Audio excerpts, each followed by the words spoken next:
अस्सलाम वालेकुम and very good morning. जागो लाहौर में आप सबको खुश आमदीद कहते हैं जनाब, और मैं हूँ आपकी होस्ट मुनीबा आसिफ। इस उम्मीद और इस दुआ के साथ कि आप लोग जहाँ कहीं भी होंगे इस वक्त खुशबाश होंगे, हमेशा की तरह आपकी जो तबीयत है वो बेहतरीन होगी। और आज क्योंकि जुम्मे का मुबारक दिन है, और वैसे तो तमाम दिन ही अल्लाह के बनाए हुए हैं, लेकिन इस्लाम में ख़ास करके जुम्मे के दिन की ख़ास अहमियत और फ़जीलत भी है और उसे बयान भी किया जाता है, चूँकि ये हमारे दीन में नहायत ही अफजल और मुबारक दिन समझा जाता है। और इस दिन की फजीलत से हर नेकी का जो अजर है वो हमें बाकी दिनों की निस्बत बहुत ज़्यादा मिलता है। और ख़ुसूसी तौर पर आप सल्लल्लाहु अलैहि वसल्लम पर दुरूद शरीफ पढ़ने की बहुत ही ज़्यादा फजीलत है। अल्लाह ताला ने हमारे नबी सल्लल्लाहु अलैहि वसल्लम को वैसे ही इस कायनात में बहुत ख़ास मकाम अता किया है, मगर इसमें भी सबसे अहम ये है कि आप सल्लल्लाहु अलैहि वसल्लम को दुरूद शरीफ की खासियत से नवाजा है। और अल्लाह ने ख़ुद भी अपने फ़रिश्तों के साथ मिलकर आप सल्लल्लाहु अलैहि वसल्लम पर हमेशा रहमत भेजी है, और हमें भी ये हुक्म दिया है कि हम भी आप सल्लल्लाहु अलैहि वसल्लम के लिए रहमत मांगे। और दुरूद शरीफ पढ़ने से हमें भी दुनिया की और आखिरत की भलाई और कामरानी भी मिल सकती है, और बिल्कुल वैसे ही जैसे हमसे पहले अजीम मुसलमानों को मिलती थी। और आप सल्लल्लाहु अलैहि वसल्लम से मोहब्बत एक ताकतवर तरीन जज्बा भी है, और इसे कोई इनकार भी नहीं कर सकता। और दुरूद शरीफ पढ़ना मेरे ख्याल से एक किस्म का हजूर पाक सल्लल्लाहु अलैहि वसल्लम से वालेहाना मोहब्बत का इजहार करना है। तो कैसे वो नबी हमें अपनी मोहब्बत की लपेट में नहीं लेगा अगर हम उससे इस कदर मोहब्बत करेंगे। हजूर पाक सल्लल्लाहु अलैहि वसल्लम ने तो मेरे ख्याल से पूरी अपनी ज़िंदगी हमसे मोहब्बत में गुजार दी है, तो अब हमारा साथ वो क्यों नहीं देंगे इस घड़ी में, इस सिचुएशन में। तो हमें क्या चाहिए कि आप सल्लल्लाहु अलैहि वसल्लम पर ज़्यादा से ज़्यादा दुरूद भेजा करें। आप सल्लल्लाहु अलैहि वसल्लम ने हमारे लिए, अपनी उम्मत के लिए बेशबहा कुर्बानियाँ दी हैं, इतनी कि शायद हम आप सल्लल्लाहु अलैहि वसल्लम की एक कुर्बानी का बदला सारी ज़िंदगी भी लगाए ना तो नहीं चुका सकते हैं। तो अब हमारी बारी है, अब ये हमारी ज़िम्मेदारी बनती है कि हम रोज़ाना की बुनियाद पर अपने वक्त में से हजूर पाक सल्लल्लाहु अलैहि वसल्लम पर दुरूद भेजें, ज़्यादा से ज़्यादा वो भी दुरूद भेजें। और हमारे तमाम बड़े मुफक्किर और अजीम लोगों ने अपनी ज़िंदगी में आप सल्लल्लाहु अलैहि वसल्लम से मोहब्बत को पहचाना था, और रोज़ाना हज़ारों की तादाद में वो उनके ऊपर दुरूद भेजा करते थे। उन्होंने इस आदत को अपनाया था अपनी ज़िंदगी में, और यही वजह है कि उनका नाम आज भी ज़िंदा है, और आखिरत के दिन भी उन्हें बुलंद आवाज़ में हजूर पाक सल्लल्लाहु अलैहि वसल्लम के साथ ही पुकारा जाएगा। तो इसलिए मुझे लगता है कि बेहतर ये है कि हम भी चलते फिरते इसे अपनी आदत बना लें। हर वक्त एक, अगर आप तस्बीह नहीं पकड़ सकते हैं तो आप डिजिटल तस्बीह अपने पास रख लें, और जहाँ कहीं भी आपको वक्त मिले वहीं आप ज़िक्र करना शुरू कर दें। कहीं जहाँ पे आपको लगता है कि हम किसी और मशगले में, किसी और चीज़ में अपना वक्त सर्फ कर सकते हैं, तो आप इस साइड पर अपना वक्त सर्फ कर सकते हैं, ताकि हमें हजूर पाक सल्लल्लाहु अलैहि वसल्लम से मोहब्बत की जो कैफियत है ना, उसका सुरूर हासिल हो सके। और अगर ज़िंदगी में एक बार भी हमें, मुझे वो लगता है कि वो अगर रूहानी जो कैफियत है हमें अपनी ज़िंदगी में एक बार भी नसीब हो गई, तो समझे कि हमारी दुनिया और आखिरत दोनों ही संवर जाएंगी। तो क्योंकि आज जुम्मे का मुबारक दिन है, तो जुम्मे के दिन के मुनासबत से ही आज के शो का हमने आगाज़ भी किया है, और जुम्मे की फ़जीलत क्या है इसके ऊपर भी हम बेशबहा प्रोग्राम्स भी कर चुके हैं, और क्या क्या हमें करना चाहिए, जुम्मे का दिन किस तरह हमें मनाना चाहिए, अच्छे कपड़े पहनने चाहिए, सजना संवरना चाहिए, क्योंकि ये दिनों का बादशाह इसे कहा गया है, सरदार कहा गया है दिनों का। तो आज के दिन जुम्मा पढ़ने जाएं, हाथ मुँह धोएं, नहाएं, शॉवर लें, अच्छे नए कपड़े पहने, और जनाब लोगों से मिलने जाके गले मिलें और जुम्मा पढ़ें, और सबके लिए, अपने लिए भी दुआ करें, हमारे लिए भी दुआ करें, और पूरे उम्मा के लिए दुआ करें। मैं तो कहूँगी कि पूरे पाकिस्तान के लिए भी नहीं, पूरी उम्मा के लिए, इस वक्त जहाँ जहाँ भी मुसलमान बस रहे हैं उन सब के लिए दुआ करें। और ख़ास तौर पर जो गज़ा में जो इस वक्त बर्बरियत चल रही है उनके लिए तो ख़ास करके हमें अपनी दुआओं का सिलसिला जारी रखना चाहिए। और जब भी हमें वक्त मिले तो उनके लिए हमें, जिस तरह हुज़ूर पाक सल्लल्लाहु अलैहि वसल्लम के लिए हमने वक्त निकालना है और उनके ऊपर दरूद भेजना है, इसी तरह उनके लिए भी हर वक्त दुआओं का जो सिलसिला है ना वो हमारा लगातार रहना चाहिए। तो अल्लाह करे कि उनकी भी अल्लाह पाक की तरफ से ही मदद आए और उनके ऊपर जो इस वक्त जुल्म ढाया जा रहा है, बर्बरियत ढाई जा रही है, वो ख़त्म हो सके, ये जंग ख़त्म हो जाए। अभी हम आगे बढ़ते हैं। ये तो हमने जुम्मे के हवाले से, जुम्मे की मुनासबत से बात कर ली है कि क्या होना चाहिए, कैसा होना चाहिए। अभी आगे बढ़ते हैं जनाब, अब कुछ बात कर लेते हैं हमारी और आपकी सेहत के हवाले से, क्योंकि अगर सेहत रहेगी तभी हम ज़िंदगी को अच्छे तरीके से गुजार सकते हैं और फिट रह सकते हैं। तो फिट रहने में कुछ ऐसी चीज़ें बड़े ही इम्पॉर्टेंट रोल प्ले करती हैं और वो है डाइट। कि डाइट में हम ऐसी चीज़ें लें जो एक तो हमारी इम्यूनिटी को भी बढ़ाएं, हमारी स्किन भी अच्छी हो और हम फिट भी रहें। अब क्योंकि सर्दियों का मौसम है और सर्दियों में हम सबसे ज़्यादा ड्राई फ्रूट्स की तरफ जाते हैं, ड्राई फ्रूट्स खाते हैं या मेवा जात जो खाते हैं, उसमें एक चीज़ हम लोग कहीं ना कहीं उसको निगलेक्ट भी शायद कर जाते हैं और वो है इंजीर का इस्तेमाल, जिसको जनाब जिसका ज़िक्र कुरान मजीद में भी आया है, इंजीर का जिक्र आया है, ऑलिव्स का जिसे जैतून कहा जाता है उसका भी जिक्र आया है। इसका मतलब है कि इनमें बहुत ही कुछ छुपा हुआ है, बहुत ही ख़जाना छुपा हुआ है कि अगर इसका जिक्र कुरान मजीद में किया गया है। तो आज हमने इस पर बात करनी है कि जनाब इंजीर के क्या क्या फ़ायदे हैं, उसके अंदर कौन कौन से ऐसे जो इंग्रेडिएंट्स मौजूद हैं जो हमारे लिए, जो हमारी क़ुव्वत मुदाफ़त के लिए, हमारे जिस्म के लिए बहुत ही ज़्यादा बेनिफिशियल साबित हो सकते हैं। और दूसरा जैतून, और कहा जाता है कि जैतून खाने से आपकी उम्र में इजाफा होता है, आप मतलब आप जवान भी रहते हैं और ज़्यादा देर तक आप जवान रहते हैं। तो इसमें कितनी हकीकत है, क्या क्या चीज़ें मौजूद हैं जैतून में, ऑलिव्स में जो हम लोग खाते हैं, और किन लोगों के लिए ज़्यादा फ़ायदेमंद है। जो बीपी के लोग हैं या जिन्हें कोलेस्ट्रॉल का मसला होता है, क्या वो इंजीर या जैतून खा सकते हैं, या जो डायबिटिक लोग हैं उनके लिए इंजीर कितनी अच्छी है, क्योंकि ये थोड़ी ऑब्वियसली स्वीट भी होती है, इसमें शुगरी, इसे शुगरी कह लें कि कार्बोहाइड्रेट में पाया जाता है कि इसमें शुगर ज़्यादा होती है। तो इसको किस तरह खाना चाहिए। कच्ची इंजीर भी मैंने देखी हुई है, मैंने फिर पकी हुई जो बहुत ज़्यादा काली हो जाती है उसको कहते हैं ये पकी हुई इंजीर है, उसको खाना चाहिए, किस तरह इसका इंटेक करना चाहिए। आज हमने जनाब उसके ऊपर बात करनी है। हम उस पर बात करने के लिए Maria Zubair, clinical nutritionist and dietitian हमारे साथ मौजूद है इन स्टूडियोज़ में। मारिया, आपको वेलकम कहती हूँ जागो लाहौर में, कैसी हैं आप? थैंक यू, ठीक ठाक। मारिया, इंजीर के बारे में सबसे पहले बताइए कि इसमें क्या क्या ऐसे सीक्रेट इंग्रेडिएंट्स हैं या न्यूट्रिएंट्स हैं जो हमें नहीं पता और हम इसको खाते नहीं हैं। अच्छा, बेसिकली अंजीर जो है ना उस पर हमारे लिए मैक्सिमम बेनिफिट्स होते हैं। एक तो उसमें एंटीऑक्सीडेंट होता है जो कि हमारी बॉडी में मौजूद जहरीले मादे जितने भी हैं उनको डिस्क्रीट आउट करता है, हमारी बॉडी से रिमूव करता है। इसलिए एक तरह से देखा जाए तो इंजीर और ऑलिव वैसे मतलब खाने में थोड़े कड़वे होते हैं, थोड़ी प्रोसेसिंग के बाद ऑब्वियसली एडिबल हो जाते हैं, लेकिन ये है कि ऑलिव को ऑयल के फॉर्म में लिया जाए तो वो खाने में आसान रहता है। तो ये है कि ये बिल्कुल जैसे आपने कहा कि एंटी एजिंग होते हैं, तो एंटी एजिंग होने की बेसिक वजह यही है कि इसके अंदर एंटीऑक्सीडेंट्स होते हैं और ये हमारे खून को पतला करते हैं। इसमें फाइबर अच्छी क्वांटिटी में होता है।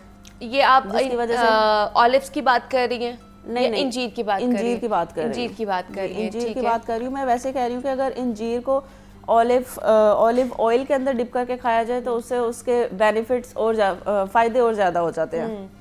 लाइक अगर उसे ओवरनाइट 2 से 3 इंजीर अगर हम रात को डिप करके सुबह उठ के उसको कंज्यूम करें तो वो हमारे लिए बहुत ज़्यादा बेनिफिशियल होता है। हाँ जी, ठीक है। और बेसिकली इस पे विटामिन ए भी है, के भी है, सी भी है, जिसकी वजह जो हमारे बालों के लिए बहुत हेल्दी है, हमारी स्किन के लिए बहुत अच्छा है। मतलब ये इतने ज़्यादा बेनिफिट्स हैं इसके अंदर और इसको बड़ा कम खाया जाता है। इसका इंटेक हमारे घर में बहुत रेयर है, या हमारे जो बड़े बुजुर्ग अगर घर पे हो ना तो उनके खास तौर पर उनके पास इंजीर मौजूद होती है और वो हमें दे रहे होते हैं। अच्छा, इसमें जिस तरह आपने कहा कि रात को इसको भिगो के सोख करके रखें और सुबह इसको जो है ना वो खाया जाए, कंज्यूम किया जाए, लेकिन इसकी कितनी क्वांटिटी हमने लेनी है ये भी डिपेंड करता है, क्योंकि कहा जाता है कि ये थोड़ी गर्म भी है, इसकी तासीर भी गर्म होती है, तो इसकी क्वांटिटी कितनी लेनी चाहिए हमें? क्वांटिटी तासीर गरम के अलावा इसमें शुगर कंटेंट बहुत ज़्यादा होता है, जिसकी वजह से डायबिटिक पेशेंट को पहली बात है रिकमेंड नहीं की जाती, लेकिन अगर उसने लेनी है तो 1 से 2 अंजीर वो एक दिन में 24 आवर्स में ले सकता है। उसके अलावा एक नॉर्मल इंसान 2 से 3 मैक्सिमम 4 अंजीर से ज़्यादा तो एक दिन में रिकमेंड नहीं की जाती ना। ठीक है। और उसकी वजह भी यही है कि इसमें शुगर कंटेंट बहुत ज़्यादा होता है, जिसकी वजह से शुगर लेवल हाई हो सकता है। लेकिन अगर इसको इसी लिमिट के अंदर, इसकी लिमिट के अंदर लाइक 3 अंजीर अगर एक दिन में ली जाए तो ये शुगर को भी कंट्रोल करती है, हमारी डायबिटीज़ को कंट्रोल करती है, हमारे ब्लड प्रेशर को नॉर्मल करती है, कोलेस्ट्रॉल को नॉर्मल करती है, हमारे खून को पतला करती है, हमारी बॉडी में फाइबर अगर आता रहे तो वेट लॉस में भी हमारी वेट लॉस में भी। हाँ, तो मतलब ये डेली रूटीन पे हम शुगर पेशेंट्स को दे सकते हैं? डेली रूटीन में हम शुगर पेशेंट को दे सकते हैं, लेकिन मैक्सिमम 2, उससे ज़्यादा हम मैक्सिमम 2 हम दे सकते हैं, और एक नॉर्मल इंसान 3 ले सकते हैं, मैक्सिमम 3 से 4। अच्छा, ठीक है। और बच्चों को, जो स्कूल गोइंग बच्चे हैं, क्या उन्हें हम दे सकते हैं और उनकी क्वांटिटी कितनी होनी चाहिए जो स्कूल जा रहे होते हैं? बच्चों को भी 2 से 3 एक दिन में दी जा सकती है, बल्कि आजकल बहुत ज़्यादा मतलब बच्चे स्वीट मांगते हैं तो पेरेंट्स लॉलीपॉप दे देते हैं, कैंडीज़ दे देते हैं। इस चीज़ को अवॉइड करके अगर हम अपना वही रख लें, लाइक हमारे घर में अगर कैंडीज़ की जगह, चॉकलेट्स की जगह अंजीर परी हो, डेट्स परी हो, तो ये बहुत अच्छी आदत है। बच्चे अगर आपसे कुछ कैंडी वगैरह मांगे तो हम एक अंजीर उठा के दे सकते हैं। एग्जैक्टली, वो बहुत उनके लिए बेनिफिशियल है इस चीज़ को, बल्कि कॉमन होना चाहिए हर फैमिली में, हर घर में। अच्छा, दूसरा मारिया, हमने देखा है कि हम जब ये इनका इंटेक कर रहे होते हैं, ड्राई फ्रूट्स का इंटेक कर रहे होते हैं सर्दियों में, तो हमारे घरों में एक कॉमन प्रैक्टिस है कि ड्राई फ्रूट्स के साथ हमने ना दूध का इस्तेमाल करना है। साथ दूध हो, रात के वक्त ज़्यादातर हम इसका इस्तेमाल करते हैं। एक तो बता दें कि इनका इस्तेमाल कब करना चाहिए, दूसरा कि मिल्क का इंटेक इसकी एफिशिएंसी को और बढ़ाता है, उसके साथ पीना चाहिए, या हम खाली भी खा लेंगे तो वो गुड टू गो है?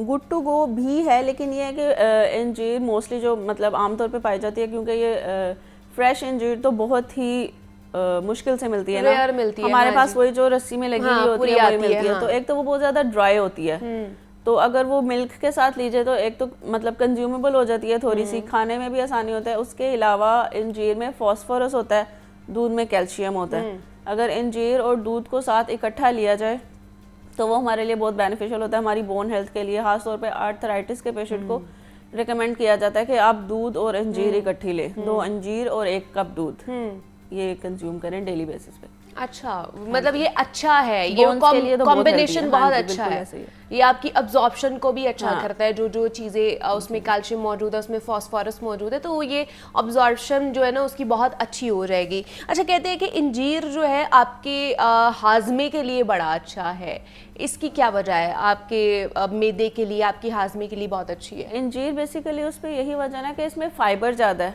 जिसकी वजह से कॉन्स्टिपेशन को भी रिलीव करता है, उसके अलावा ओवरऑल डाइजेशन को भी इम्प्रूव करता है। फाइबर, डाइजेस्टिव फाइबर इसमें होता है ना, लाइक डाइजेशन आसान हो जाती है इससे, गट हेल्थ इम्प्रूव होती है। अच्छा, और जिस तरह मैं इसके इंजीर के बारे में जब मैं पढ़ रही थी तो मुझे ये उसमें बड़ी हैरानी हुई पढ़ के कि उसके अंदर जो छोटे छोटे हमें जर्रे से मिलते हैं हमें खाने में, वो जाके आपकी जो इंटेस्टाइन है, जिस तरह हम अगर किसी चीज़ को बाहर से स्क्रब करते हैं, हम अपनी स्किन को स्क्रब करते हैं और उसमें भी तो हल्के हल्के से जर्रे होते हैं, जो इंजीर के अंदर जर्रे आपको मौजूद होते हैं, हल्के हल्के सीड्स पाए जाते हैं, वो जाके आपकी इंटेस्टाइन को स्क्रब करते हैं और जो भी उसके अंदर टॉक्सिसिटी मौजूद होती है उसको स्क्रब करके फ्लश आउट कर देते हैं। तो ये एक मुझे बड़ी अच्छी इसकी चीज़ लगी कि ये आपका नेचुरल प्रोसेस जो है ना वो आपका हो जाता है कि आपको आपके मैदे को वो स्क्रबिंग कर रही होती है। वो एंटीऑक्सीडेंट्स होते हैं ना, तो वो जहरीले मादों को पूरी तरह से क्लीन आउट करके दैट्स गुड, ये बड़ी अच्छी चीज़ है और मुझे भी बड़ी मज़े की लगी। तो मैंने कहा अब सोचा कि क्यों ना इसके ऊपर बात की जाए और फिर इसका इनटेक अपनी लाइफ के अंदर लेकर आया जाए, लेकिन उसके ऊपर हमें डॉक्टर से रुजू करना बेहद ज़रूरी होता है। अच्छा, इसका क्या हम लोग जैसे स्मूदी बना के अगर बच्चे इसका इनटेक होल इंजीर नहीं खा रहे हैं तो क्या हम उन्हें शेक्स में डाल के, जिस तरह हम खजूरे डाल के शेक में दे देते हैं, क्या इंजीर वगैरह का इस्तेमाल करा सकते हैं हम उन्हें? जी बिल्कुल, आप घर में बनाना और इंजीर डाल के, चीनी की जगह अगर इंजीर डालें तो वो ऑलरेडी बहुत ज़्यादा स्वीट हो जाता है बनाने के साथ, या किसी भी फ्रूट के साथ अगर आप मिल्क शेक बनाएं उस पर थोड़ी सी इंजीर डाल लें चीनी की जगह, वाइट शुगर की जगह, तो वो बहुत मतलब टेस्ट में भी अच्छा हो जाता है और वैसे भी बहुत ज़्यादा बेनिफिशियल होता है बच्चों के लिए। उसके अलावा हम स्मूदीज़ बना सकते हैं, उसके अलावा हम ओट्स में डाल के नाश्ते में ले सकते हैं। वेट लॉस में भी काफ़ी बेनिफिशियल होता है क्योंकि इसमें फाइबर ज़्यादा है, तो रिकमेंड किया जाता है नाश्ते में ओट्स के साथ इंजीर मिक्स करके उसको ले सकते हैं, ओवरनाइट सोक करके फिर वो सुबह नाश्ते में ओट्स बना के वो ले सकते हैं। ठीक है, तो क्या ये जिस तरह एक तो हमारे जिस्म के लिए अच्छी है, हमारी स्किन के लिए भी बड़ी अच्छी है। बिल्कुल, तो हम क्या स्किन पे इसका फेस पैक लगा सकते हैं? डायरेक्ट फेस पैक तो मैं कुछ नहीं कह सकती क्योंकि बेसिकली यही रिकमेंड किया जाता है कि लिया जाए, वो आपकी बॉडी के अंदर जाके पूरी तरह से कंज्यूम हो, तो उसके बेनिफिट्स ऑब्वियसली ज़्यादा हैं। अच्छा जी, अब बात कर लेते हैं कुछ जैतून के हवाले से, ऑलिव्स के हवाले से कि ऑलिव्स में क्या क्या चीज़ें छिपी हुई हैं, क्या अहमियत है और क्या उसके अंदर चीज़ें, न्यूट्रिएंट्स वैल्यू क्या है ऑलिव्स की?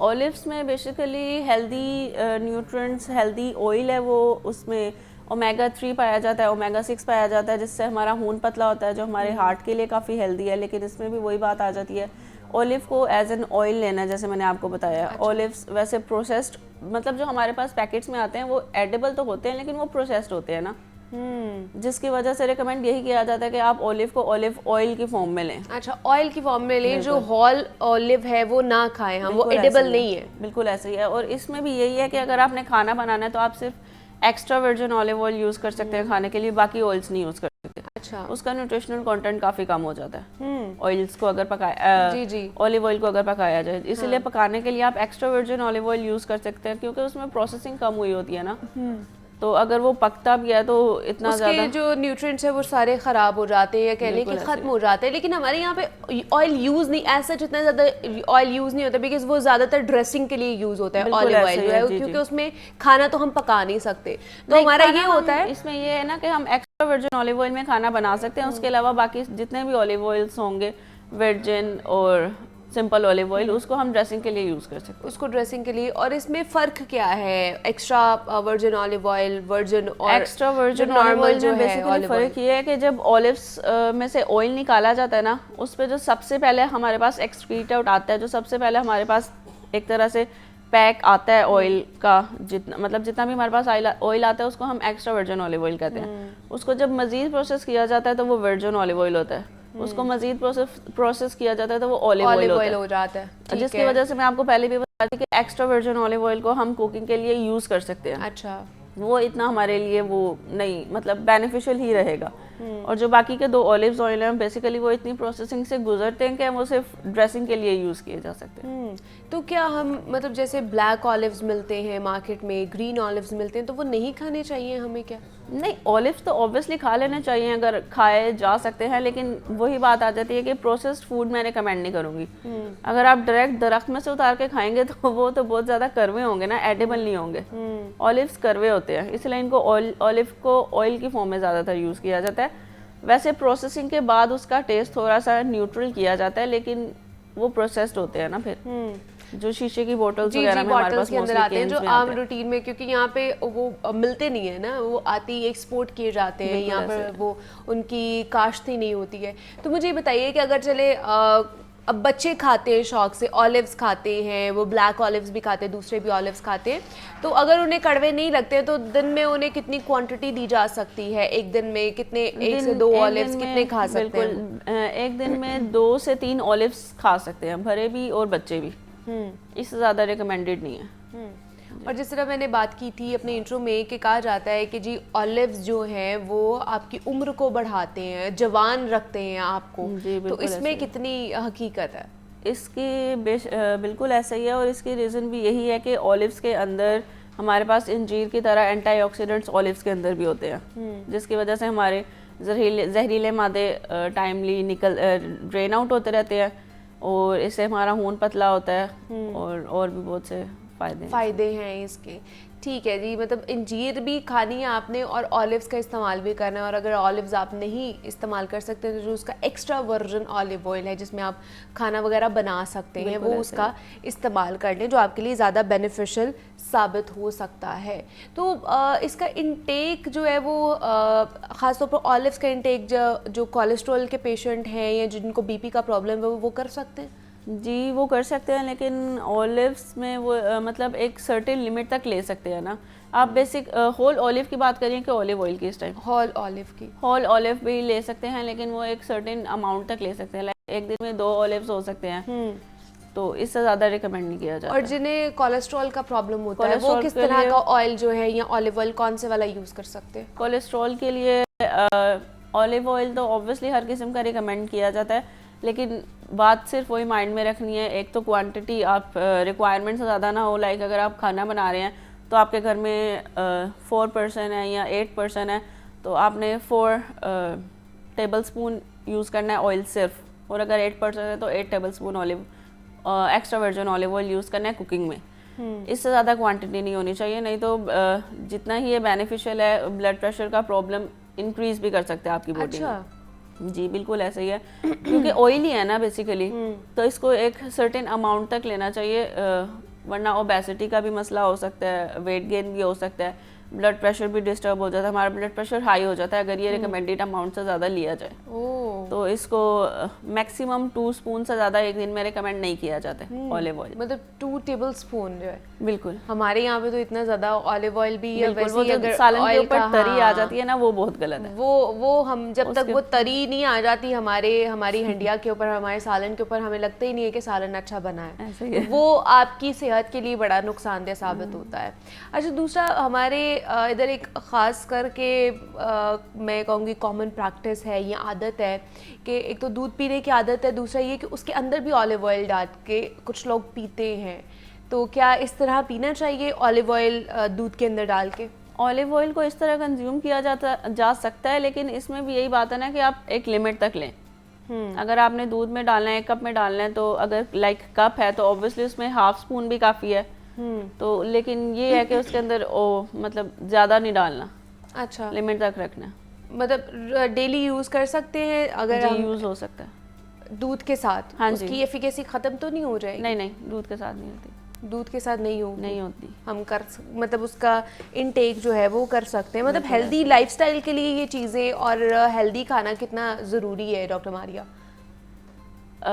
हेल्दी लाइफ के लिए हेल्दी खाना ऑब्वियसली एक बैलेंस, देखें बैलेंस लाइफ गुजारने के लिए हमें एक बैलेंस डाइट लेनी होती है ना, कि हम कंज्यूम तो हर चीज़ कर सकते हैं, नेचुरल चीज़ें, ऑर्गेनिक चीज़ों में हम हर चीज़ कंज्यूम कर सकते हैं। पैकेज्ड फूड को, केन फूड को अगर साइड में रखा जाए तो हर चीज़ एक सर्टेन अमाउंट तक ली जा सकती है। लाइक रिकमेंडेड अमाउंट ऑलिव्स की, जैसे मैंने आपको बताया, दिन में 2 ले सकते हैं। इस तरह हर चीज़ की, दूध अगर आपने लेना हो तो 2 सर्विंग्स ले सकते हैं एक दिन में। इसी तरह हर चीज़ अगर रिकमेंडेड अमाउंट के अंदर ली जाए तो वो बैलेंस बहुत ज़रूरी है हेल्दी डाइट के लिए। कार्ब्स, प्रोटीन्स, फैट, हर चीज़ लेनी चाहिए, लेकिन उसकी एक लिमिट होती है हर चीज़ की।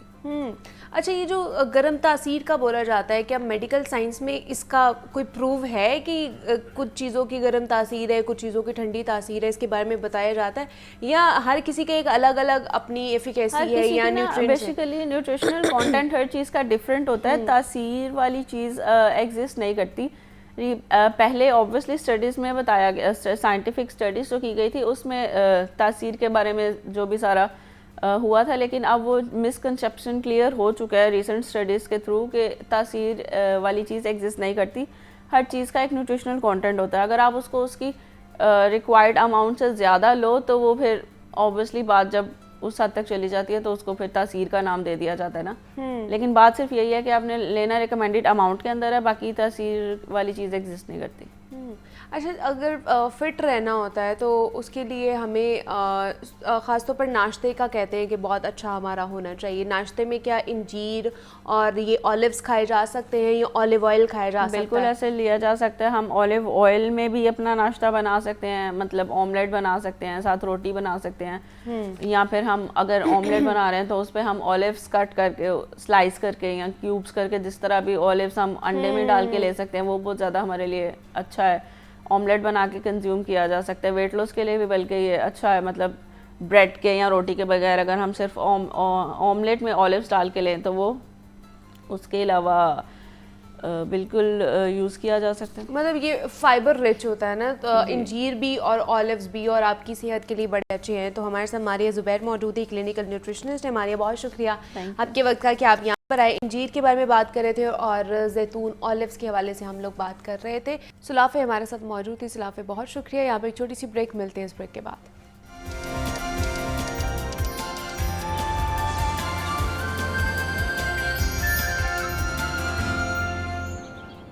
वेलकम बैक टू जागो लाहौर। जनाब, आजकल एक नई इस्लाह है जो हमें सुनने को मिलती है, जिसे लोग प्री वेडिंग पैनिक अटैक्स का नाम दे रहे हैं, कि जिसमें शादी से पहले वो खा लड़की हो या फिर लड़के हो, उन्हें एक बड़ी ही सिचुएशन ऐसी गुजरनी पड़ती है जिसमें उन्हें बड़ी परेशानी होती है, टेंशन बहुत ज़्यादा होती है कि जनाब क्या होगा क्या नहीं होगा। और मुझे लगता है कि इसमें एक बहुत बड़ा किरदार हमारी सोसाइटी अदा कर रही होती है। हमारी सोसाइटी या हमारे इर्द गिर्द के जो लोग होते हैं वो एक ऐसा माहौल हमारे लिए बना देते हैं कि जिसकी वजह से दुल्हा या फिर दुल्हन पैनिक अटैक का शिकार हो जाते हैं। जैसे कि लड़कियों को ख़ास करके अक्सर सुनने को मिलता है कि अगले घर जाओगी तो लग पता जाएगा, या फिर ये कि अभी तो ज़िंदगी बड़ी आसान है तुम्हारी, शादी के बाद पता चलेगा। या एक और बात है जो कि कहा जाता है हमारे घरों में कि तुम यहाँ तो बड़े नखरे कर रही हो या तुम्हारे नखरे उठाए जा रहे हैं, अगले घर वाले नहीं तुम्हारे नखरे उठाएंगे।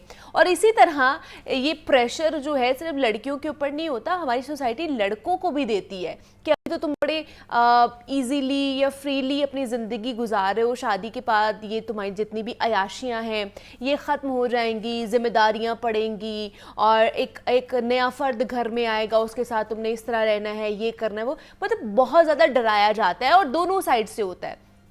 अभी तो ये सारी मिसालें जो दी जा रही हैं, जो प्रेशर पुट अप किया जा रहा है, पुट ऑन किया जा रहा है उन लोगों के ऊपर, जिससे हम अपने चाहने वालों को खुशी देने के बजाय उन्हें इतना ज़्यादा डिप्रेशन का शिकार बना देते हैं, डिप्रेस कर देते हैं, एंजाइटी का शिकार बना देते हैं कि उनको समझ नहीं आ रही होती और उनके जो दिन होते हैं वो भी ख़राब गुजरना शुरू हो जाते हैं, वो अच्छे तरीके से परफॉर्म नहीं कर पाते हैं। जो प्री वेडिंग आप कह लें कि जो तैयारियाँ हो रही होती हैं वो उसमें भी अच्छे तरीके से पार्टिसिपेट नहीं कर पाते हैं, उनकी तबीयत इतनी ज़्यादा ख़राब रहना शुरू हो जाती है। तो आज ये जानने की कोशिश करते हैं कि साइकोलॉजिकली ये चीज़ कितना इफ़ेक्ट करती है कि बार बार अगर आपको एक ही चीज़ बोली जाए, और ये प्री वेडिंग पैनिक अटैक्स हैं क्या और इनसे किस तरह बचा जा सकता है। इस पर बात करने के लिए आकाशा खान हमारे साथ मौजूद हैं, क्लिनिकल साइकोलॉजिस्ट हैं। आकाशा, आपको वेलकम कहती हूँ जागो लाहौर में। कैसी हैं आप? Thank you so much. मैं बिल्कुल ठीक हूँ, आप कैसी हैं? मैं भी बिल्कुल ठीक ठाक। आकाशा, सबसे पहले तो बताइए, जो नई टर्म हम लोगों को सुनने को मिल रही है प्री वेडिंग पैनिक अटैक्स, ये होते क्या हैं? मतलब मैंने तो ये सुना है सब कहते हैं कि जी कर लो मज़े कर लो शादी से पहले, और मतलब एक कन्फ्यूजन सी होती है, परेशानी सी होती है। लेकिन ये pre wedding attacks, panic attacks हैं क्या? अच्छा, ये बेसिकली शादी इससे पहले होते हैं, लाइक जब आपको पता चल जाए अच्छा डेट्स आपकी फाइनल हो गई हैं या आपकी सारी चीज़ें जो हैं अब आपने उसको जो है ना गो थ्रू करना है, तो तब ये अटैक्स में ये आते हैं। ये लड़कियों में भी होते हैं और लड़कों में भी होते हैं, बोथ जेंडर्स जो है ना इसको फेस करता है। इसमें बेसिकली आपको बहुत ज़्यादा एक्सट्रीम लेवल पे एंग्जाइटी होती है, आपको ऐसा फील हो रहा होता है, लॉस ऑफ इंटरेस्ट होता है, डिप्रेशन सी फीलिंग आ रही होती है, ऐसे लग रहा होता है कि जैसे, हालांकि देखा जाए तो ये बहुत पॉजिटिव चीज़ है, बहुत खुशी वाली चीज़ है जो कि आपको एक प्लेयर होनी चाहिए उस चीज़ में, बट ऐसा फील नहीं हो रहा होता है। तो बहुत सारे लोग इस तरह की चीज़ों से गुजर रहे होते हैं। अब उसमें मसला ये है कि जब प्री वेडिंग है, क्योंकि अगर तो वेडिंग से पहले पहले सारी चीज़ें आपकी एक्सपीरियंस कर रहे हो तो it's normal, it's natural, because आपकी लाइफ में बहुत सारा चेंज आना है ना, तो ये एक नेचुरल एक फिनोमिनन है। आपकी लाइफ में जब चेंज आ रहा है तो आपकी मूड भी आपके चेंज होंगी, आपकी पर्सनालिटीज भी चेंज होंगी, और आपका एक एटमॉस्फेयर भी चेंज होगा जो आपके इंटरनल और एक्सटर्नल दोनों तरह से है। तो ये एक नेचुरल है। लेकिन जब ये चीज़ें आपकी एक्सट्रीम लेवल पे हो जाए, आप किसी तरीके से इंजॉय नहीं कर पा रहे अपनी किसी भी चीज़ों को, किसी भी जो एक छोटी छोटी सी आपकी खुशियाँ हैं जिनके लिए आप चीज़ें कर रहे हैं, वो चीज़ें नहीं हो रही, आप इतने ज़्यादा प्रेशर में हो गए हैं, और उससे आपकी बहुत सारी लड़कियों के वेट गेन हो जाते हैं, बहुत सारे और भी फिजिकल भी और मेंटली भी जो है वो डैमेज हो रही होती हैं। तो ये अगर इस तरह के इश्यूज हो रहे हैं तो डेफिनेटली फिर इसका मतलब है कि आप किसी साइकोलॉजिकली प्रॉब्लम जो है वो फेस कर रहे हैं, तो फिर आपको ज़रूरत है कि आप इस चीज़ को करें, मतलब गो थ्रू करें, इसको सीरियसली लें। एंड देन उसके बाद भी अगर आपकी चीज़ें एक्सट्रीम, शादी हो गई है उसके बाद भी हो रहा है, तो समझे कि ये एक लॉन्ग लास्टिंग चलने वाली चीज़ है जो कि आपको बाद में भी आफ्टर इफेक्ट्स प्रॉब्लमेटिक बनेगी। लेकिन हमारे जैसे मैंने बात की कि हमारी सोसाइटी बहुत ज़्यादा प्रेशराइज करती है, हाँ वो लड़की हो या लड़का हो, दोनों साइड से किया जाता है। हमारे रिश्तेदारी पहले तो बात है कि वही नहीं हमें छोड़ते हैं। ये रिश्तेदार वो हैं जो कह रहे होते हैं कि पहले शादी नहीं हो रही शादी नहीं होती है और बाद में होना शुरू होती है तो फिर कहते हैं जी अच्छा शादी हो रही है, तो ये वही रिश्तेदार है। तो ये आप लोगों ने ख्याल रखना है कि कौन से रिश्तेदार आपको अच्छी एडवाइस कर रहे हैं नहीं कर रहे हैं, उनकी तरफ से बहुत ज्यादा प्रेशर आता है कि पहले लड़की के ऊपर होता है कि शादी नहीं हो रही है और अब शादी हो रही है तो उन्हें फिर बहुत ज्यादा आके एडवाइस दी जाती है, उन्हें बोला जाता है कि अच्छा अब अगले घर जाके ये ना करना, यहाँ पे तुम ये कर रही हो, फला चीज कर रही हो, अयाशी कर लो, माँ बाप के घर में आगे जाके नहीं मिलेगा, जिम्मेदारियां पड़ जाती हैं, सारा कुछ हो जाता है। तो ये चीजें कितनी ज्यादा मेंटली डिस्टर्ब करती हैं, वो लड़का हो या लड़की हो, दोनों साइड से ये प्रेशराइज होती है चीजें। ये बहुत सारी डिस्टर्ब करती है, बिकॉज देखिए जब आपको बहुत सारी ऐसी चीज़ें हैं जो आप ऑलरेडी गुजरे होते हैं उस पूरे टाइम से, बट जब आपको लोग कह रहे हैं, आपके अपनी फैमिली मेम्बर वाले ही आपको बाज़ दफ़ा कहना, हालांकि उनकी इंटेंशंस वैसी नहीं होती कि वो आपको हर्ट करें या आपको डिस्टर्ब करें, लेकिन उसने वो एटमॉस्फेयर इस तरह से बन जाता है कि वो आपको ना चाहते हुए भी ना पिंच करना शुरू हो जाते हैं, ना चाहते हुए भी आपको बॉदर करना शुरू हो जाते हैं, कि आप सोचना शुरू हो जाते हैं कि वाकई में चेंज आएगा, वाकई में घर चेंज होगा तो ये सारी चीज़ें होंगी, वाकई में जब मैं ऐसी थी और मुझे ऐसी चीज़ें करनी पड़ेंगी। हालांकि यार देखा जाए कि इतना मुश्किल चीज़ें नहीं है, आपकी एडजस्टमेंट सिर्फ एक स्किल आपके पास होनी चाहिए। बिकॉज अगर आप बाहर भी जाते हैं, अगर आप स्टडी के लिए जा रहे हैं या अगर आप जॉब प्लेसेस में भी इधर से जा रहे हैं, तो इट्स लाइक कि आप अपनी नेचुरल है कि आप अपनी जॉब चीज़ें चेंज कर रहे हैं, तो लेकिन जो प्रेशर लोग दे रहे होते हैं और फिर आपके माइंड में बहुत ज़्यादा जो है वो आप सोचना शुरू हो जाते हो, और ये लड़के को भी चीज़ें कही जाती हैं, रिस्पॉन्सिबिलिटी है, अभी तो सिंगल लाइफ है, एंजॉय कर लो, कोई मसला नहीं है, बाद में बेगम आ जाएगी, बाद में फिर आगे बच्चे भी होंगे, तो बहुत सारी हैं। तो वो ये चीज़ सोचना शुरू हो जाते हैं, यार मैं तो गलती तो नहीं कर ली है मैंने, मतलब मैं सोच रहा हूँ कि मतलब ऐसी चीज़। तो बहुत से क्लाइंट्स यहाँ इस तरह के लोग आते हैं हमारे पास भी, जो इस तरह के प्रेशर के साथ होती हैं कि मैं तो बहुत खुशी से इस चीज़ को प्रोसीड कर रहा था या कर रही थी, लेकिन अब मुझे ना इसमें कोई खुशी महसूस नहीं हो रही, या मुझे ऐसा फील नहीं हो रहा कि ड्यू टू सम रीजंस लोग ऐसे बातें कर रहे हैं, तो मुझे लग रहा है शायद I can not do that things ना, मैं कर नहीं पाऊंगा या मैं कर नहीं सकती। तो वो जो कर ना पाने वाला जो एक फियर है ना, वो जब बैठ जाता है ना, तो उसके बाद वो कोई भी चीज़ें किसी तरीके से वो अच्छा ये जो एक दफ़ा फियर बैठ जाता है आपके माइंड में, इसको हम चेंज नहीं कर सकते। अमूमन हमारे घर में क्या होता है, अगर लड़कियों की बात कर ली जाए तो अगर उन्हें घर में खाना पकाना नहीं आ रहा तो उनको ये बहुत ज़्यादा पिंच पॉइंट ये चीज़ कही जाती है, बार बार इसको हाईलाइट किया जाता है कि तुम्हें खाना पकाना नहीं आता, आगे जाके क्या करोगे। इवन दो कि अगर वो आगे ससुराल में जाके खाना पकाना शुरू कर भी देती है और अच्छा खाना भी पका रही है, लेकिन बैक ऑफ द माइंड उसकी ये चीज़ मौजूद है कि मेरे घर वाले मुझे कहते थे तुम्हें खाना पकाना नहीं आता, तो मैं अच्छा पकाऊंगी तो शायद बुरा लगे उन्हें, पता नहीं अच्छा लगेगा नहीं लगेगा, मैं कैसा पकाऊंगी कैसा नहीं पकाऊंगी, तो वो चीज़ें फिर हमारे माइंड में बैठ जाती हैं जो पहले से हमें बार बार पिंच हाईलाइट की जाती है। एग्जैक्टली देखिए जब फिर आपके माइंड में आता है ना, तो इट वुड बी चांसेस कि वो आगे भी आपको फर्दर डिस्टर्ब करें, बट द थिंग इज कि आपने अपनी चीजों को वहां पे रोक कर स्टॉप करके कैसे आगे लाइफ में मूव ऑन करना है, this is the main point कि आपने मूव ऑन कैसे करना है ना, क्योंकि फेयर तो हर तरह से हो सकते हैं, बहुत सारे और भी उस टाइम पे फेयर चल रहे होंगे। अब खाना बनाना नहीं आता, it's not a big deal, नहीं बनाना आता कोई बात नहीं, आप सीख सकते हो ना, आप काम कर सकते हो। तो आपको अपने आप को मोटिवेट करना चाहिए कि अगर एक चीज़ मुझे नहीं आती या मैं इस चीज़ में लैक करती हूँ, तो मुझे उस चीज़ को अपनी स्ट्रेंथ बनाना है, मैं लर्न कर सकती हूँ। देखिए ऐसा कुछ है नहीं ना जो हमारे से रिलेटेड और हम कुछ कर नहीं सकते, ऐसी कोई भी चीज़ अगर कोई किसी पर्सन को लगता है मेरे अंदर ये स्किल नहीं है या मैं ये चीज़ कर नहीं सकता या कर नहीं सकती, तो ये फिर उसकी एक प्रॉब्लम है कि वो अगर इस चीज़ को कंसीडर कर रहा है। But I don't think so कि कुछ ऐसा है जो हम कर नहीं सकते। हम हर चीज़ सीख सकते हैं, लेकिन अपने आप को थोड़ा मोटिवेट करने की ज़रूरत है, अपने आप को थोड़ा पॉजिटिव करने की ज़रूरत है। और ये एक टाइम ऐसा पीक का टाइम होता है जब मेरे ख्याल से दोनों को ही बहुत ज़्यादा पॉजिटिव और बहुत ज़्यादा अपने आप को मोटिवेट करना चाहिए कि चीज़ों को लेकर के नई चीज़ें पॉजिटिवली हो जाएंगी। और ये एक्सेप्टेंस बड़ा ज़रूरी है करना कि नहीं, ये एक नेचुरल चीज़ें हैं और ये अफेक्ट करेंगी भी, बट ये हमें इसको एक प्रोसीजर के तौर पे एक टाइम के लिए लेकर चलना है, क्योंकि उसके बाद भी और बड़ी चीज़ें हैं, उसके बाद और बड़ी आपकी चीज़ें हो जाती हैं जिसको आपने सोचना है, आपने उसके लिए काम करना है। तो आई थिंक सो कि इसमें आपको पॉजिटिव रहना बहुत ज़रूरी है। अच्छा, दूसरा ना, जिस तरह आपने बात की कि लड़कियों के ऊपर ये होता है कि हमारे ऊपर अब जिम्मेदारी पड़ जाएगी, अगले घर जाएंगे, अभी हम सिंगल लाइफ गुजारे। लड़कों का भी होता है, बैचलर लाइफ है, अब एक फ़र्द हमारे घर आ जाएगा, जिम्मेदारियां हो जाएंगी।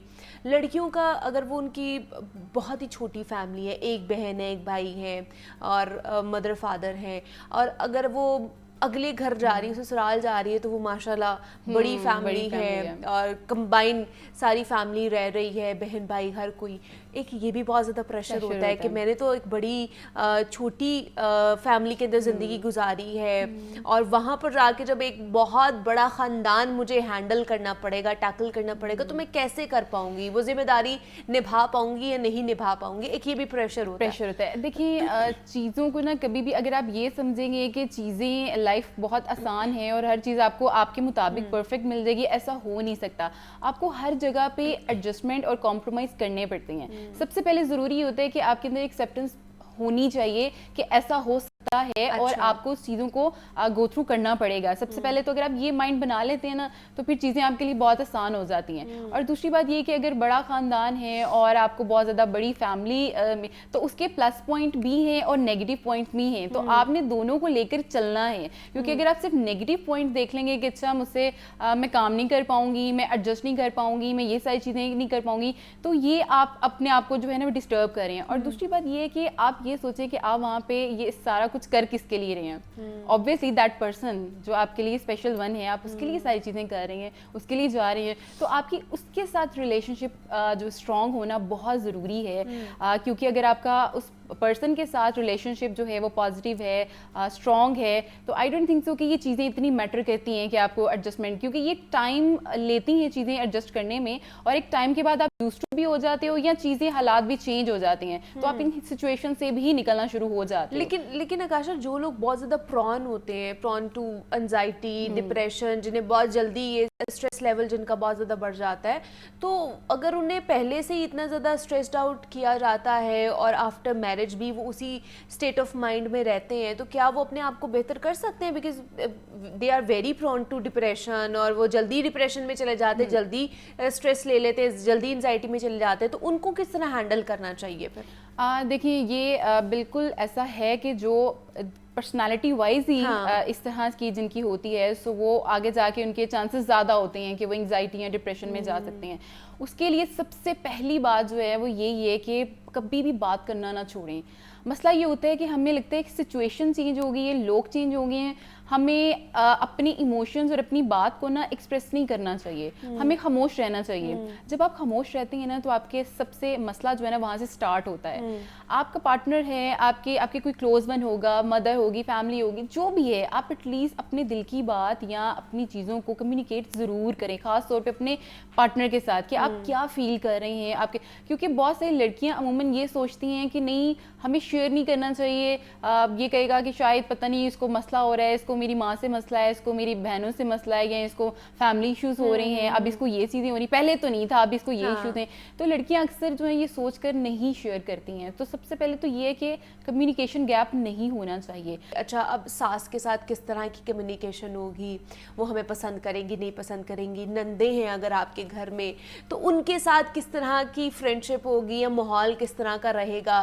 पहले तो जो 2 से 3 महीने या कह ले कि 5-6 महीने बड़े मुश्किल क्रूशल फेज होता है उस लड़की के ऊपर, खास तौर पर कि सबको प्लीज भी करना है, अच्छा बिहेवियर भी रहे, लेकिन वो कहीं ना कहीं फिर भी कोई चीज़ें रह जाती हैं, लड़के को अलग बातें सुननी पड़ती हैं, तुम्हारी बीवी ये कर रही है, तुम्हारी बीवी कमरे से नहीं निकलती, तुम्हारी बीवी ने खाना नहीं अच्छा बनाया, तुम्हारी बीवी ने ये नहीं किया, ये भी चीज़ें, ये आफ्टर मैरिज भी ये चीज़ें चल रही होती हैं, तो उसको कैसे कोप अप करें फिर? देखिए, सबसे पहली बात है, आप हर किसी को खुश नहीं कर सकते, ठीक है, और आप हर किसी को सेटिस्फाइड भी नहीं कर सकते। आप सिर्फ अपने ऊपर काम कर सकते हैं, अपनी चीज़ों को, अपनी स्किल्स को इन्हेंस कर सकते हैं और अपने पार्टनर के साथ रिलेशनशिप को अच्छा स्ट्रॉन्ग कर सकते हैं। अब ये है कि उसमें ज़रूरी नहीं है कि आप उनको बहुत ही ब्लंट सा जवाब दें। बी एजर्टिव रहना सीखें। इस तरह की सिचुएशन में लड़कियों को चाहिए कि वो एजर्टिव रहें। ज़रूरी नहीं कि आप कोई बदतमीज़ी से या रूडली जवाब दें या आप उस पर खामोश भी रहें, क्योंकि आप खामोश भी कब तक रह सकते हैं ना, एक बार 2 बार, कितने टाइम के लिए आप खामोश रख दें।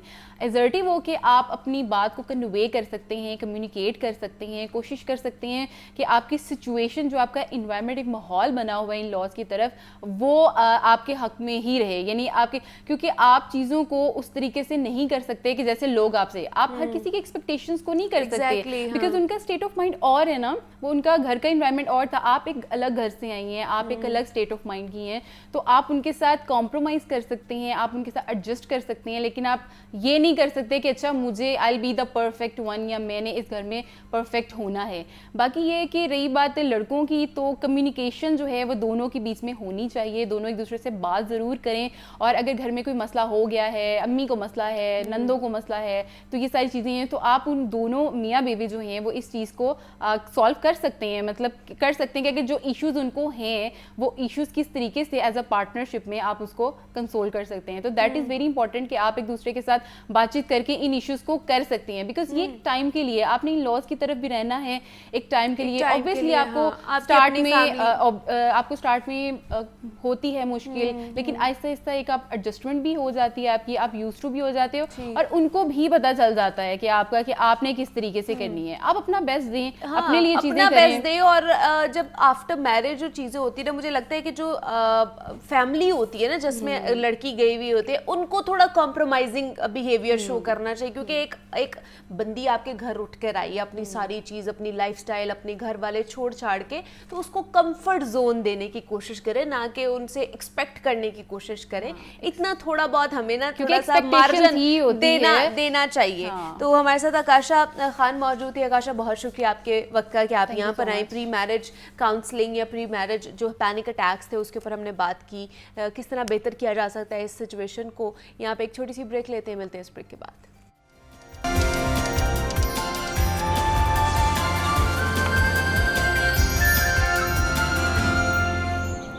वेलकम बैक टू जागो लाहौर। जनाब, क्योंकि आज जुम्मा है और जुम्मे के मुनासबत से हम एक पूरा टॉपिक प्लान आउट करते हैं और डॉक्टर साहब हमारे साथ मौजूद होते हैं, लेकिन अभी हमने कसीदा बुर्दा शरीफ किताब है, उस हवाले से रिव्यू जानना है कि इस किताब में हमें क्या मिलता है और हमें पढ़नी चाहिए, कितना लाजमी है। इस पर बात करने के लिए अहमद हमाद साहब एज़ यूजुअल हमें रिव्यू दे रहे होते हैं, तारुफ करा रहे होते हैं, तो आइए उन्हीं की तरफ चलते हैं और आज का तारुफ सुनते हैं। शुक्रिया मुनीबा। आज हमारे पास जो किताब है वो बड़ी खूबसूरत है और वो है शरह कसीदा बुर्दा शरीफ। हम लोग सदियों से, हमारी जो जनरेशन्स हैं, आबा व अजदाद, वो सुनती चली आ रही हैं इस कसीदे को, और हर तरह से पढ़ा गया, हर मुसलमान मुल्क में इसको पढ़ा गया, इसको गाया गया, बड़े खूबसूरत लहान के साथ इसको पढ़ा गया। तो आज हमने सोचा कि क्यों ना इस किताब पे गुफ्तगू कर ली जाए। तो इस किताब का तारुफ ये है कि ये दारुल इस्लाम ने शाया की है और रज़ा भाई ने इसको इस इदारे से शाया किया है। और आप जानते हैं कि कसीदा बुर्दा शरीफ हज़रत इमाम बुसीरी, जिनको कहते हैं इमाम बुसीरी रहमतुल्लाह अलैह, पूरा उनका नाम शेख शरफुद्दीन मोहम्मद बुसीरी रहमतुल्लाह अलैह, उनके कलम से ये कसीदा निकला है। और इसकी जो शरह की है, जो मेरे हाथ में है, वो है अल्लामा मोहम्मद नूर बख्श तवक्कुली रहमतुल्लाह अलैह, उन्होंने किया है इसको। और ये कोई पहली शरह नहीं है, कई एक तरह के मंजूम तर्जुमे मेरे जहन, मंजूम तर्जुमे भी हैं और मंसूर भी हैं। तो मुझे याद आ रहा है हाफ़िज़ इसहाक़ साहब ने एक बड़ा अच्छा मंजूम तर्जुमा कर रखा है इस कसीदे का, और इस कसीदे को बाकायदा 10 फसलों में तकसीम किया गया था, और उन्होंने उसी तरह 10 फसलों का लाइन ब लाइन, सतर ब सतर जो है वो मंजूम कसीदा जो है ना वो हमारे सामने रख दिया है। मैं आपको एक शेर इस कसीदा बुर्दा शरीफ का अरबी का सुनाऊंगा, उसके बाद इससे मिलते जुलते कुछ इंस्पिरेशंस हैं और कुछ तर्जुमा है, वो मैं आपको सुनाऊंगा, आप लुत्फ़ उठाएंगे। यह हाँ जो ओरिजिनल कसीदा है उसका जो अरबी टेक्स्ट है वो ये है, अम हब्बतिर रिहो मिन तिलकाए काज़िमतिन ओ मदा ओ मदल बर्क को फ़िज़्ज़लमाए मिन इज़ामी। तो ये आपको दो इलाकों के नाम, मतलब इस कोहे इज़म जो है उसका और काज़िमा जो मदीना शरीफ की एक निवाह में बस्ती है उसका। तो आपको याद आएगा कि हज़रत अल्लामा इकबाल ने भी ज़ौक़ व शौक़ जहाँ से शुरू किया वो वहाँ पे उन्होंने बड़ी खूबसूरत इन दोनों का ज़िक्र भी किया, रेगे निवाह काज़िमा नरम है मसले परनिया। इसी तरह जो जिनका मैंने ज़िक्र किया हाफिज़ मोहम्मद इसहाक़ साहब का, उन्होंने क्या काज़िमा के रुख से या आई कहीं बाद सबा या अंधेरी रात में बिजली ने दिखलाया इज़म। तो ये जो कसीदा है, जो रूटीन है, जो हमें मोहम्मद गाज़िम साहब को पढ़ के पता चलता है कि शुरू में किसी उजड़े दयार पे खड़े हो के शायर आंसू बहाता है और उसके बाद वहाँ से गुरेज़ करता है और इस तरह कसीदा जो है ना वो सरापा होता है और उसके बाद फिर कसीदा गोई शुरू हो जाती है। तो ये जो शुरू हुआ है बिल्कुल उसी तरह उसी अंदाज में शुरू हुआ है और सदियों इसी तरह अरबी कसीदा लिखा जाता रहा। इस जो हाथ में मेरी किताब है इसमें खूबसूरती ये है कि हर शेर के मुश्किल लफ्ज़ को नीचे फ़रहंग की सूरत में, मानी और तशरीह की सूरत में बयान कर दिया गया है। मुझे थोड़ी सी कमी इस किताब में ये लगी कि एक तलख़ीस भी हो जानी चाहिए थी, 10 के 10 जो अबवाब या 10 के 10 फसलें हैं कि उसमें कैसे कैसे कहाँ पे वो तशबीब है, सरापा है और उसके बाद रसूलुल्लाह सल्लल्लाहु अलैहि वसल्लम के सामने एक मनाजात किसी कैफ़ियत या इल्तिजा किसी कैफ़ियत है लिखने वाले की। और आप जान के हैरान होंगे कि इस कसीदा शरीफ के मुख्तलिफ़ अशार को विरद के तौर पे भी पढ़ा जाता है, मुख्तलिफ़ जो हाजतें हैं वो पूरी होने के लिए भी पढ़ा जाता है। और इस किताब में भी बाकायदा जुमा से शुरू होता है, फिर यकशंबा दो शुंबे, इस तरह पूरे 7 दिनों के लिए बाकायदा विरद लिखा गया है कि इस दिन यहाँ से आगाज़ करके ये अशार पढ़े जाएँ तो इस एहतियाज के लिए आपको काम आएंगे। तो मुझे जो बहुत अच्छा लगा इसमें एक और बात कि बाकायदा आराब के साथ, जो मैंने पिछले एक प्रोग्राम में अर्ज़ किया था कि जो हमने अजीम जाहिलिया शायरी या मुअल्लक़ात जो हैं वो पढ़े हैं तो उसमें चूँकि आराब नहीं थे तो मेरे जैसा एक अजमी एक पाकिस्तानी मुसलमान जो है उसके लिए उस तरह अरबी पढ़ना, आराब के बग़ैर अरबी पढ़ना और समझना थोड़ा सा मुश्किल हो जाता है। तो इस लिहाज से ये किताब बड़ी शानदार है कि इसमें उन्होंने अरबी के आराब लगाए हुए हैं। आप ये देखिए कि कसीदा शरीफ 800 साल तकरीबन हो गए इसको लिखे हुए। आज भी आपको बचपन में आपने कहीं सुना होगा कि ताज़ा तरीन जो पीटीवी ने प्रोडक्शन की थी 4 ज़ुबानों की, 4 ज़ुबानों में ये पहले अरबी में आता था, या अकरमल खल्क़ माली मन अलुज़ुबही सिवा का इंदा होलुल हादिसिल अममी, और उसके बाद इसका फ़ारसी में आता था, फिर सराइकी में आता था और फिर अंग्रेज़ी में आता था। तो इतना अच्छा लगता था कि आज भी अगर आप यूट्यूब पे जाएं जाके उसको सुने तो उन्होंने जो कंपोजिशन की हुई है वो बिल्कुल वही माहौल है जो कि अरब का, रेगिस्तान का, ऊँटों का, वो डाचियों की कतार है उसका माहौल है, और जो घंटियाँ बजती हैं उसके साथ बड़ा शानदार उन्होंने कंपोजिशन की हुई है। इसके अलावा एक शामी खातून है वो कोरस के साथ गा रही है, सीरियन खातून है, वो बड़ा ही खूबसूरत है। वो मैंने जैसे अर्ज़ किया कि कौन सा खित्ता ऐसा है कि जहाँ पे कसीदा शरीफ को इस तरह गाया या पढ़ा नहीं गया। तो दरबार रिसालत में ये वो कसीदा है जिसके बारे में कहा जाता है कि रसूलुल्लाह सल्लल्लाहु अलैहि वसल्लम ने खुद फरमाइश करके इमाम बुसीरी से सुना, इसी तरह जैसे कि बलगल लाब कमाल ही सुना गया। और इस जो फिर रसूलुल्लाह सल्लल्लाहु अलैहि वसल्लम ने सुना हो वो मकबूल आम हो, ये ना हो ये नामुमकिन नहीं है। ऐसा मकबूल आम हुआ कि हर मुसलमान के दिल में उतरता चला गया। जाते जाते एक छोटी सी आखिरी बात, अरबी अदब के नक़ाद ये कहते हैं कि जो आली शान अरबी का जो अदब पैदा किया गया है ये कसीदा उन मायारात पे उस तरह पूरा नहीं उतरता। मुझे बाज़ुकात हैरत होती है, वो दुरुस्त कहते होंगे, वो आलिम है, हम तालिब इल्म हैं, जिसको अल्लाह ताला ने इतनी मकबूलियत दे दी हो कि हर दिल में और हर घर में ये पढ़ा जाता हो, उसके बाद फिर नकादों की ये बात सुन के एक दफ़ा दोबारा जो है ना पंजाबी में कहते हैं वरक थुलना, तो वो उसकी ज़रूरत तो पड़ती है फिर। हमारे साथ अहमद अमाद साहब मौजूद थे और बड़ी ही खूबसूरत किताब जो आज से 800 साल पहले लिखी गई थी, तहरीर की गई थी, कसीदा बुर्द शरीफ। और मेरे ख्याल से ये हम सबको ही पढ़नी चाहिए, जो इश्क़ रसूल पढ़ना चाहता है, जो इससे मुस्तफ़ीद होना चाहता है, हुज़ूर पाक सल्लल्लाहु अलैहि वसल्लम की तालीमात के हवाले से जानना चाहता है। तो जनाब, क्योंकि आज जुम्मे का दिन है और जुम्मे के दिन हमारे साथ डॉक्टर पीर तारिक शरीफज़ादा साहब मौजूद होते हैं, मारूफ सीरत स्कॉलर हैं, और हम यही कोशिश करते हैं कि जनाब जो हमारी रोज़ाना की रूटीन में कुछ ऐसे टॉपिक्स होते हैं जिनको हाईलाइट करना बेहद ज़रूरी होता है। क्योंकि कल 9 नवंबर थी और इकबाल डे था और इकबाल यौम विलादत था इल्लामा इकबाल का, उसको मनाया, बड़े जोश व जज्बे के साथ मनाया गया। उनकी खुदी को हमने जानने की कोशिश की, उनके पैगाम को जो वो नौजवानों के लिए कहा करते थे, उनको उनके जज्बे को उभारने के लिए जो वो लिख कर गए हैं अपने कलाम के थ्रू, जो हमें पैगाम देना चाहते थे, वो हमने जानने की कोशिश की। आज मज़ीद कुछ और उसको जानेंगे, उनकी तालीमात को, उनके कलाम को, उनकी फ़िलासफ़ी को ख़ास तौर पर, और उनके इश्क़ रसूल को। अल्लामा इकबाल और इश्क़ रसूल, उनका हुज़ूर पाक सल्लल्लाहु अलैहि वसल्लम के साथ किस तरह का ताल्लुक़ था, अक़ीदत कितनी थी, उस पर आज हम रोशनी डालेंगे। डॉक्टर पीर तारिक शरीफज़ादा साहब हमारे साथ मौजूद हैं। पीर साहब, आपको वेलकम कहती हूँ जागो लाहौर में। कैसे हैं आप? अल्हम्दुलिल्लाह, अल्लाह का एहसान आपके। इकबाल और इश्क़ रसूल, सबसे पहले तो बताइए कि जो अल्लामा इकबाल, असल रूह क्या थी अल्लामा इकबाल के कलाम की, या जो वो पैगाम देना चाह रहे थे उसकी? इसमें रब्बे मोहम्मद करीम अलैहिस्सलातु तस्लीम, सबसे पहले तो यादावरी का शुक्रिया। और आज फिर इकबाल के तनाज़ुर में जब भी गुफ्तगू होती है तो मुझे यूँ ही लगता है कि इकबाल की शख्सियत के बहुत सारे पहलू हैं जिन पर बात की जा सकती है, और वो इतनी हमजेद शख्सियत है कि बतौर एक शायर के, बतौर फ़लसफ़ी मुफ़क्किर के, दानिश्वर के, और इससे एक दर्जा आगे जाके बतौर माहिर तालीम, और उससे भी एक दर्जा आगे जाके बतौर नब्बाज़ कौम, माहिर नफ्सियात जो है उसकी हैसियत से और सियासतदान की हैसियत से आपका जो कंट्रीब्यूशन है बर-ए-सग़ीर पाक व हिंद के मुसलमानों के लिए बिलखुसूस, और ओवरऑल पूरी उम्मत मुस्लिमा के लिए बिलुमूम, मैं ये समझता हूँ कि ये हर हवाले से इंतहाई काबिल फ़ख्र है। और बड़े आदमी से वाबस्ता जितनी चीज़ें हुआ करती हैं उन सब में वो बड़ा हुआ करता है। इकबाल के ये सारे हवाले जिनका मैंने तज़किरा किया, इन सब में इकबाल बड़ा मोतबर और नामवर नाम है।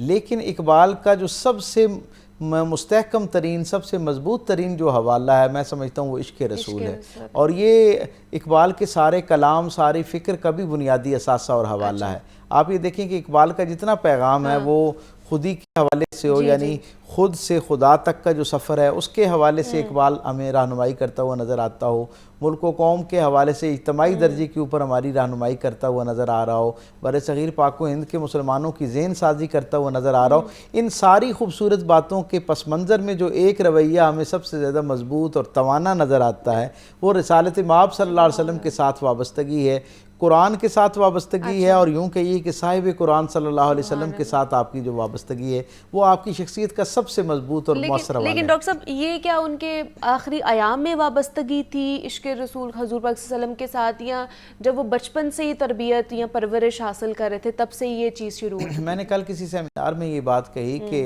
हमारी खुशनसीबी ये है कि इकबाल हमें मैसर आया, और इकबाल की खुशनसीबी ये है कि अल्लाह ने उसे घर की शक्ल में और असातिज़ा की शक्ल में, वो जो दो बेसिक मीडियम्स होते हैं जहाँ से हमारी तरबियत होती है और हमारी फ़िक्र बनना शुरू होती है, ज़हन साजी होती है, हमें जैसे इकबाल मैसर आया इसी तरह इकबाल जैसा आशिक़ रसूल मैसर आया, इसी तरह इकबाल को अपने घर के माहौल की शक्ल में रसूल रहमत सल्लल्लाहु अलैहि वसल्लम के साथ एक वालिहाना इश्क मैसर आया, और फिर आगे चल के असातिज़ा की शक्ल में एक ऐसा खूबसूरत माहौल और ऐसी तरबियत मिली जिससे वो जो इश्क रसूल का एक बीज उनके अंदर मौजूद था, जो उनके वालिदैन उनके दिल में बोया था, वो गोया एक छतनावर दरख्त बन गया। और वो इतना छतनावर और घना दरख्त है कि पूरी उम्मत उसके नीचे अगर बैठना चाहे तो बैठ सकती है। आप ये देखें ना, ये बहुत इब्तदाई दिनों का मामला है। अल्लामा खुद लिखते हैं कि मेरे जो घर का माहौल ये था कि हमारे यहाँ अल्लाह सुबह मेरे वालिद जो थे वो हम सब बहन भाइयों को नमाज फ़जर के बाद बिठा लिया करते थे और कुरान हकीम की तिलावत किया करते थे। कुरान हकीम सारा ही मबनी बर खैर है, जहाँ से पढ़ें जो है वो बेशक, बरकत आप तक पहुँच रही होती है, नूर और हिदायत पहुँच रहा होता है। अल्लामा कहते हैं कि मेरे वालिद का रिसालत इमाम सल्लल्लाहु अलैहि वसल्लम के साथ अकीदत का ऐसा ताल्लुक़ था कि जिन आयात में बराह रास्त रसूलुल्लाह सल्लल्लाहु अलैहि वसल्लम की नात गोया बयान की गई है, हुजूर की अल्लाह रब्बुल इज़्ज़त तारीफ़ करता हुआ नज़र आता है, जब उन मकामात पर पहुँचते तो मेरे वालिद जो है उन पर गिरिया की कैफियत तारी हो जाती है और वो बार बार उस कलाम को पढ़ते, यानी उन आयात को बार बार पढ़ते जिनके अंदर सरकार दो आलम की तारीफ़ बयान की जाती है। फिर तरबियत का पहलू देखें, तो एक जज्बा है ना, अब उसकी अमली पहलू की तरफ देखें। आप बताते हैं कि हम घर में मौजूद थे और इसी तरह का माहौल था, अचानक सर्दियों के दिनों में एक फ़कीर ने बाहर सदा दी, तो कुरान हकीम क्योंकि मेरे वालिद पढ़ रहे थे तो मैंने इशारा किया सबको कि मैं बाहर जाके फ़कीर को देखता हूँ, जैसे उमूमी तौर पे घर के अफराद में से कोई एक बच्चा बाहर जाता है और जाके डील करता है। अल्लामा अभी कम सिनी की उम्र में और बाहर जाते हैं, वापस आते हैं, जब कलाम पाक की तिलावत मुकम्मल होती है तो उनके वालिद उनसे पूछते हैं कि वो बाहर जो फ़कीर आया था उसके साथ क्या मामला किया, तो अल्लामा कहते हैं कि वो मैंने उसको टाल दिया। अच्छा, जैसे इन्होंने कहा ना अल्लामा ने कि मैंने उसको टाल दिया, तो आपके वालिद गिरामी खामोश हो गए और उनके आंसू निकलना शुरू हो गए।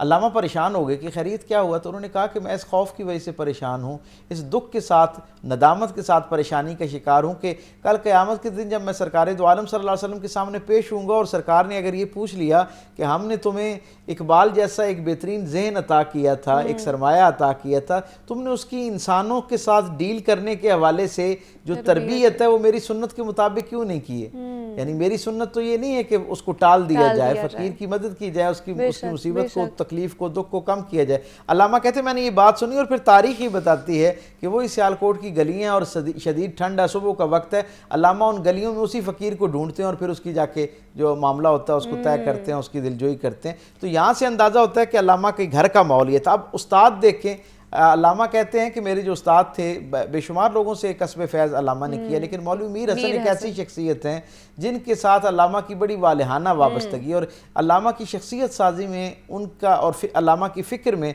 मौलवी मीर हसन का बड़ा किरदार है। और वो बड़े जानीदा आदमी थे, अरबी फ़ारसी के बज़ाहिर उस्ताद थे, लेकिन वो बाकी तमाम उलूम पर भी, मशरिक़ व मगरिब के सारे उलूम पर दस्तरस थी।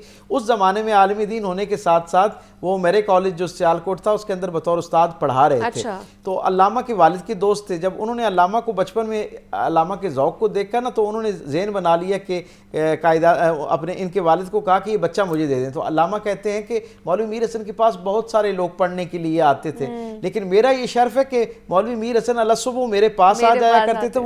वो अपने वालदैन की कब्रों पर यानी कब्रिस्तान ज़ियारत के लिए जाया करते थे, तो मुझे अपने साथ ले लिया करते थे। कहते हैं जब वो मुझे मेरे घर से लेके कब्रिस्तान की तरफ जाते थे तो उस वक्त मेरे साथ कुरान हकीम पर बात किया करते थे, और जब वापस आया करते थे तो मेरे साथ सरकार दो आलम सल्लल्लाहु अलैहि वसल्लम की सीरत पर बात किया करते थे। तो इससे हमें अंदाज़ा होता है कि और एक आखिरी मंजरनामा, जब आपका विसाल हुआ तो सितंबर का महीना था, 25 सितंबर 1929 को मौलवी मीर हसन का इंतकाल हुआ। तो मौलवी मीर हसन, सर्दियों का मौसम था, सियालकोट की सर्दी थी, मौलाना अल्लामा की तबीयत ख़राब थी, यहाँ से बड़ी मुश्किल से वहाँ तक पहुँचे।